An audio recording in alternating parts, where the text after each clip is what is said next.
Welcome to the Rock Ag Podcast. This is your host, Garrard Coffey, Ag and Natural Resource Agent for the University of Kentucky in Rockcastle County. Today we'll be joined by Dr. Jimmy Henning, Extension Forage Specialist for the University of Kentucky. Today we'll be discussing ways to be successful in our renovations of cool season grasses this fall.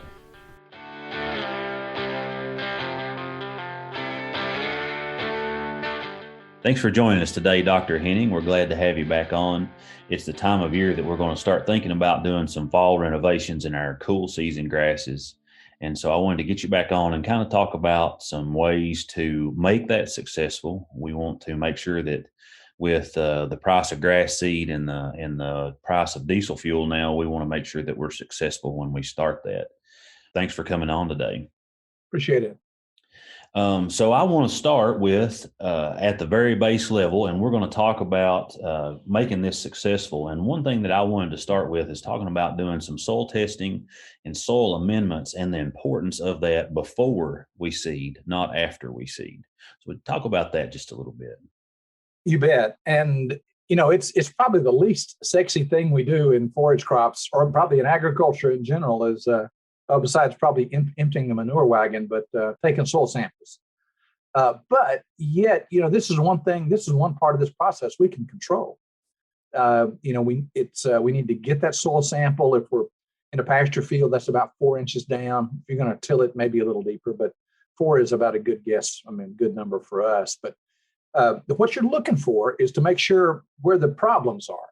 I mean, if you're medium or above, you know, then maybe it's not crucial that the soil be amended. I mean, you got to carefully put your dollars where they need to be going. But one of the things you want to look for is pH. If, you know, the pH, if getting the pH right releases the nutrients that are in the soil. So we want to make sure we get the soil test, get the lime on, and get the nutrients that are added. You know, phosphorus is really important for root growth. Potassium is for winter hardiness. And so, you know, we need those nutrients. The only way to know, you know, where the big needs are is to get that test. So I feel like that too is that, you know, something I'm guilty of myself is that I'm going to take a soil sample and we're going to start seeding, and then I'm going to, you know, throw some seed down and then maybe come in with a lime a little bit later on. But I feel like probably the more that I understand about it, having that pH correct to start with is going to be important in the success of getting that seed germinated and growing. I think you really are onto something there. In particular, if you're trying to get alfalfa started. Yeah. If you're in the 5s with pH and you want to get alfalfa started, and we're sitting here today in the, you know, midsummer or so, yeah, get the lime on now and think about seeding next spring or so. Right. So the limestone doesn't all react immediately, and that's just a way that works. But giving it some time ahead of the seeding is going to be helpful. If we're talking grasses, we got a bigger window, but you got to start with a soil test, just like you said. Yeah. Okay. So the next thing that we want to get on to is timing of the seeding, and we need to consider several things in that. But let's talk about when we need to seed, and then let's talk about some things like where we're going to have to back up to maybe burn down what we have, or where we're going to have to mow to get grass seed in there and that kind of thing. So let's talk about the timing of seeding these grasses. You know, of course, we are coming up in this, mid-August to say October 1 for the best time for cool season grass seedings. Now, you know, what we need to do now is kind of assess, okay, what have I got to do to give that seed a chance to come up? If we're talking about a thin stand and gaps, you know, so then mowing and keeping that, and then so you can see where the seed was going to get sunlight is going to you know, be a way to go. But if we're talking about trying to maybe kill out some things you don't want and then reseed, then, you know, we need to jump on that pretty quick. Now, we've got good growth right now, and weeds and things are actively growing, which means your translocated herbicides are going to be more effective. So, you know, if you want to seed on September 15th, then you want to back up and have everything sprayed by August 15th. Yeah. And, you know, if you think you need 2 sprays of Roundup, then, you know, you kind of got to go out this afternoon and get started to give yourself some time. Yeah. So you mentioned the 2 sprays of Roundup, and give us a situation that we would need to spray twice. What would what would be the purpose of that? The purpose of that is if you've got a problem weed, and a lot of times we hold that second spray in reserve. You can spray the first time, and if it's a real good kill and nothing is coming back, you don't see any problem weeds, then hey, one was good enough. But if you got some escapes or some problems, particularly if we've kept fescue from going to seed this spring, and we really want to kill it, you want to make sure you get another look at it. Spray it now, and then find out, hey, did I get it all? Because particularly if you're renovating into novel tall fescue, in other words, fescue back directly into fescue, then you can't afford to have any escapes. And you need that second spray to give yourself the insurance. Yeah. So we mentioned the weeds, and I want one quick thing I want to ask you about that too, is that once I get a establishment of grass and I see that I've got some weeds coming back into it, how quick can I spray 2,4-D on that? Boy, that is a question that just has vexed me, because you just really can't come right back over the top of those young seedlings with 2,4-D. There are some new chemistries that are coming out that may be more friendly on the younger stuff, but typically if I fall seed, and fall seeding is what we're talking about here, then we need to have 3 fully emerged leaves. You need to be able to find 3 leaf collars, or the grass has got to be, you can't pull it up with your hands. I mean, it's got to be rooted down really good. Okay. And the label, I think, says 3 fully expanded leaves. Well, that's not going to be till spring. Right. So typically, if you drill now and you've got some things that start to come in, the best thing you've got is just mow it to try to keep it down, keep the weeds from over canopying the stuff. Yeah. A poison hemlock is a particularly bad one. Yeah. If it comes in a field, it canopies hard. Yeah.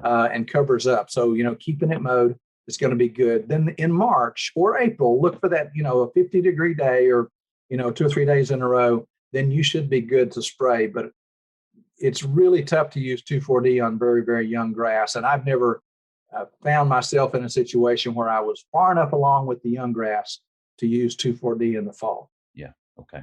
All right. Good information there on that for sure. So whenever we've got our timing down and we know when we're going to seed, so let's talk about some methods of reseeding, compare and contrast like a no-till drill at the conventional tillage, and then any other methods that you might think would be successful for us. Yeah, and that's a good question. I've thought about this for more than 30 years and wrestled with this. And I've come to the conclusion that one size doesn't fit everybody. If it's a nice flat piece of land, you don't have access to a good no-till drill. Maybe it's a rental. Maybe you're not sure if it's just whether or not you can set it up and make it work right. Then there's nothing in the world wrong with disking it and preparing a seed bed. Yeah. But it needs to lay level and lay fairly flat so you don't wash. I mean, and this will lead us into some discussion about what about nurse crops. But so prepared seed bed in the perfect world is always going to be good. Because you've got you're going to be able to get that seed in the proper placement, get it placed right. Now, if we do prepare a seed bed, you've got to be careful not to plant seed too deep. Yeah. Because that's the single biggest cause of seedling failures with grasses, is planting them too deep. I mean, I've got every T-shirt, I've got every award for doing that you can have, because I don't care. You can know it, and it's just really hard sometimes to get it done right. So make sure it's a good firm seed bed before you plant, which means that if you're disking, let some rain come, pack it down, to get it firm, get the seed really placed right there in the top 1/4 to 1/2 inch. And the best way to do it, if you could, is broadcast that seed and roll it with a corrugated roller, which is basically what a Brilliant seeder does. Yeah. Not everybody has access to that. Yeah. But that's the prepared seed bed. Now, prepare a seed bed and it gets firm. You can use a drill, but man, you really have to have a drill that can hold itself out of the ground. Yeah. And which is going to lead us into talking about no-till drills, because depending on the crop, and this is our orchard grass, tall fescue, annual ryegrass, things like that, seeds are about the same size. They're not very fine seeded. They got about 250,000 seeds per pound. you could, scratch them in with something and then, try to roll them or something like that and get them, and they'll come up just fine. But the no-till drill, setting up a no-till drill is just one of those things that if you haven't done it before, I'd get help. Yeah, for sure. And then if we're drilling into existing vegetation that's just thin, or maybe we killed out a spot and we're going to drill in, that's good because the ground will be firm, right? But it varies, and there are places in the field that the ground may be softer.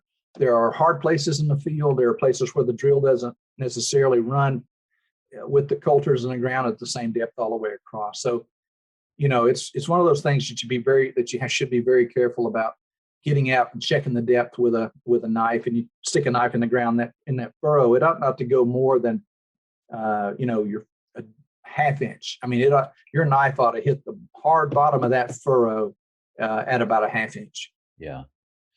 I can see, there's a lot of ways to fail with a no-till drill. I mean, there's no doubt about that. And I see, especially with rentals and people that aren't used to using them, they're not calibrated. They're not used to setting the depth on them. And we can have some real train wrecks with those no-till drills sometimes, I feel like. You can, and I don't want to talk people out of using them because they are great tools. Yeah. But I mean, for me, if I walk into a setting, and I mean, I think I've seen a few no-till drills, it takes half a day. It takes half a day to get it calibrated, make sure it's cleaned out all the way, to make sure I'm happy with the way that we're running the depth. Yeah. And with a rental, you feel under the gun, right? And and I guess don't assume that the person before you had it set up right. That's right. Because that's another way that it kind of comes back to haunt you. But no, just get some help. We've got a great video on setting one of those things up on our Forage's YouTube site. But no-till drills are good, and you need them, and they can work for you. But set them up right. Right, just making sure that it stressed the importance of making sure that those are set up right before we start, for sure. Absolutely. So I've had some questions about nurse crops, as far as seeding an oat or a wheat or a barley or a rye or something like that. Discuss the good, the bad, yes, no. Tell us about that some.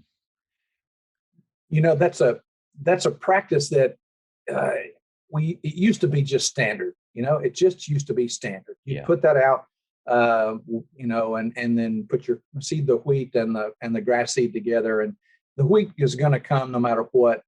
Now, what I like, I don't like to use a lot of anything that is going to die in a hurry. So I guess that's a feeling. Even annual ryegrass or perennial ryegrass that people throw into a grass seeding mix, because that's going to come up fast and first, and it'll outcompete, the grass that you want. Yeah. So I would prefer not to use a nurse crop. I mean, now if you need to use a nurse crop, the ground is rolling, you had to prepare a seed bed, you're a little worried about this working, it's a hedge. It's a way to hold the ground together, and there are reasons to use them, but just use a light seeding rate. And I guess, truth be told, I'd prefer wheat. It doesn't get so rank and tall in the spring that it gets in the way. Yeah. It's a little later to come off, and you might be able to even get a cutting of it and still kind of keep yourself on track to get a good seeding of grass. But the good about them is they're very reliable to come up. The bad with them is that they will die in the next spring, right? And they leave holes.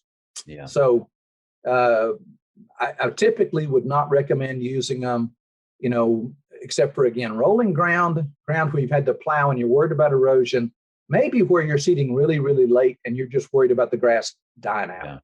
Yeah. Now I'm open to whatever you've heard or whatever you've known to work, because this is not something where there's a wealth of information out there that you can dial this in, the absolute right answer every time. Yes. Well, my thought was too, and you answered my question that I had about it, was that I was worried about if I use something like a wheat or something like that, some of those grains, that it's going to outcompete my fescue or my orchard grass, and it's going to shade some out. And then I have some holes that allow weeds next spring, next summer. And, I feel like that if you can get a good stand to the fescue, or the orchard grass in this situation, that, you're going to, if you can get that going good, the nurse crop is not going to necessarily be any benefit to you. I don't think it's a lot. Yeah. Again, it's a hedge. It's a insurance against a bad outcome, but I would rather go with the pure seeding. Yeah. Okay. So tell us, what else do we need to be successful in this situation? Well, I think thinking back on the ones where I've worked with these and tried to worry a seeding through, just don't forget to go check on it. Yeah. Don't drive off and come back in April and wonder what the heck happened, because there are things that can happen during the winter that maybe you can help, maybe you can't. Yeah. But you can maybe head off some problems. Again, I'm thinking about poison hemlock as one. Yeah. Because it's going to grow this fall. I mean, if it's in the field, it's going to grow. So maybe you need to mow it a little bit and keep the canopy as open as you can. So, go back and check on it. If you were late getting the soil test and you haven't gotten all the soil amendments on, use the frozen ground opportunity in the wintertime. I'm trying to think about the phosphorus runoff and stuff like that. But anyway, find a time then to get those nutrients on that are going to work. It may not work, may not be the smartest thing to put them on frozen ground, but if you weren't able to get the nutrients on, then think about that. Nitrogen use is one we haven't talked about. Grass seedings could use a little in the fall and when startup. So you're going to want to use, and I'm trying to think what AGR1 says, but you don't want to go crazy. You don't want to put 100 pounds of nitrogen. Yeah. But you may want to put on, say, 75 to 100 pounds of urea, something like that. Whatever the light rate is that you can apply to let that grass get kicked off pretty good. That's something that I was thinking about, and you mentioned the frozen ground, so that kind of spurred another question for me. Is that what about the cold damage? How much do we have to worry about the freeze damage on it? If we throw a little nitrogen on it and get it to come out really good and it's got a good leaf and it's starting to develop a root system, I feel like that we're going to be more successful beating the cold than if we seed it in late September and we get an early freeze and it's kind of young. Is that correct? Or I think that, boy, if anything, I think Kentucky winters are so variable that it may defy, giving an exact answer here. But I think you're right. Getting it started early enough so that it's got a root system and a crown going. And also, we don't want to discount the fact that it's got to hold itself in the ground. A lot of the freeze damage that we get is hydraulic, with water and the ground freezes and kind of squeezes that plant. Yeah. So it's, getting it seeded on time. Obviously, the wetter places will be worse than the hill ground, but I mean, I think it's seeding it early enough and getting just a bit of a break from an extreme winter. Yeah. Okay. Any last words of advice for us today? No, good luck with it. I mean, you said it right at the front. I mean, the price of seed is not low. Price of fertilizer is not low. Control all the things that you can, because there are plenty that you cannot. But you address the soil fertility, you get the seed placed right there at a 1/4 to 1/2 inch, watch the competition. Then, let's rock and roll next spring. Good deal. Good deal. Thanks for joining us, Dr. Henning. Thank you, Garrett. My pleasure. Thanks for listening to the Rock Ag Podcast. Please remember to like, subscribe, and share our podcast. If you would like any more information on the content of this podcast, please contact Garrard Coffey at the Rockcastle County Extension Service.